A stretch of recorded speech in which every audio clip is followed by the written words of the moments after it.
to close this really long day, I'd like to invite Mr. Peter Gray, President of the AJBCC and Independent Non-Executive Chairman of MLC Life Insurance, to deliver the closing remarks. Please join me in welcoming Mr. Gray.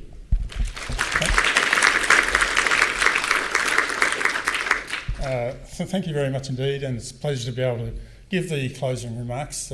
I've had lots of advice, including from my fellow board members, as to what they should be, and the short answer is short.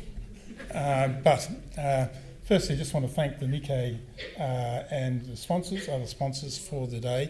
I think it's been an excellent program, and the attendance shows that. It's people have hung around, which is really very, very good.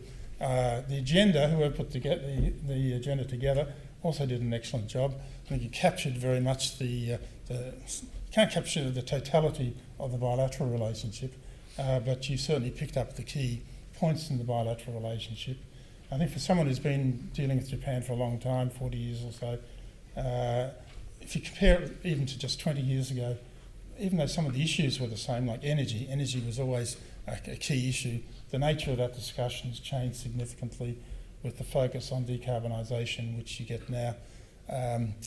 Tourism has changed, but I unfortunately missed the tourism section, but I'm always a bit unhappy about the way it's changed.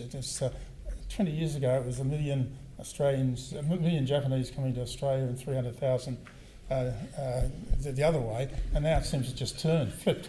I'm not sure if that's progress or not. It depends on which side of which country you're in, but I'm sure there's more scope to be built on in that particular area.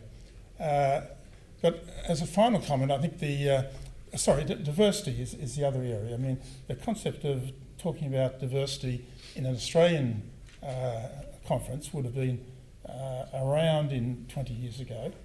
It wouldn't have necessarily been as high profile as it is now, or substantive as it is now, but it would have been on everyone's agenda. But certainly I'm pretty sure it wouldn't have been in a bilateral context. And I thought the mature discussion which the panel had this morning, talking about it from an expatriate's perspective, was actually a really interesting discussion, and shows the maturity of the bilateral relationship.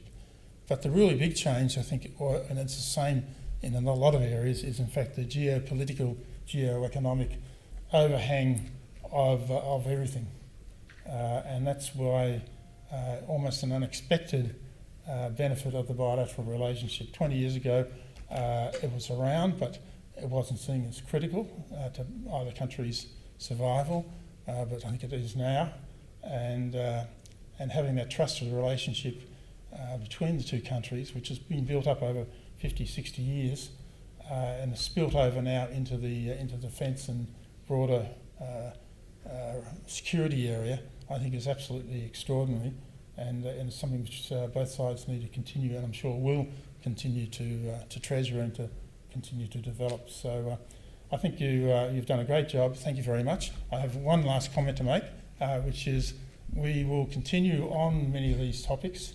This is an advertorial. Sorry. At the Japan-Australia Business Cooperation Committee meetings in Perth from the 3rd to the 5th? 5th to 7th. Yeah, 5th to 7th. Rugby on the 4th, yeah. You'll see if you go to the rugby, Ian Williams, former Wallaby and former Japan national player, is also going to put on the Guernsey, and he's going to play for Australia. So there'll be an added bonus for those who are there. It's a bit of a side story. So, it's a bit embarrassing going around Japan with Ian. It doesn't matter whether it's senior politicians or whether it's senior business people. No one wanted to talk to me or to Deborah Hazelton or Richard Andrews. They all wanted to talk to Ian. So next time he's going to have to wear a Wallabies jumper when he goes up there. So. 1/5. Okay. But the conference itself is going to be really, really good. Last time we had one in Australia was in Melbourne. We had, it's a delegates only, members only conference, and we had about 650 people. Last year, under the guidance of Chairman Hirose, we had, I think it was 570 member delegates there. And this time, we're not sure numbers, but it'll be 500 to 600 member delegates. And more importantly, It's a really strong program spread over 2 days and some fantastic, quite serious and well thought out side visits for half a day as well. So if you haven't registered, I almost assume that everyone who's in the room will be going to Perth, but if you haven't, maybe you want to have another look at that, because it really is going to be a great conference and builds on many of the themes which you've been talking about today. So once again, thank you very much, Nikkei, for what you've been doing. Thank you very much, Peter Gray. As we conclude this year's event, I would like to extend our deepest gratitude to all of you for your attendance today, and to our valuable participation and engagement throughout the Nikkei Forum Melbourne 2025, and especially for sponsors, speakers, in addition to the audiences online. To deliver an even better Nikkei Forum, please take a moment to complete a survey, which will be sent to you later.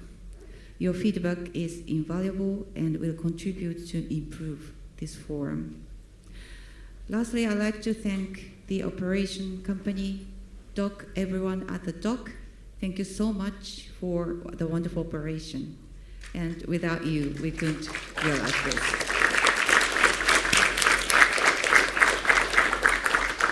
And to my team, to our teams, everyone, Mayumi, Chiaki, Reiko, and Yuriko, let's make this Nikkei event much better next year to deliver the satisfaction to all of these wonderful guests attending today. Thank you so much for being with us today. Thank you.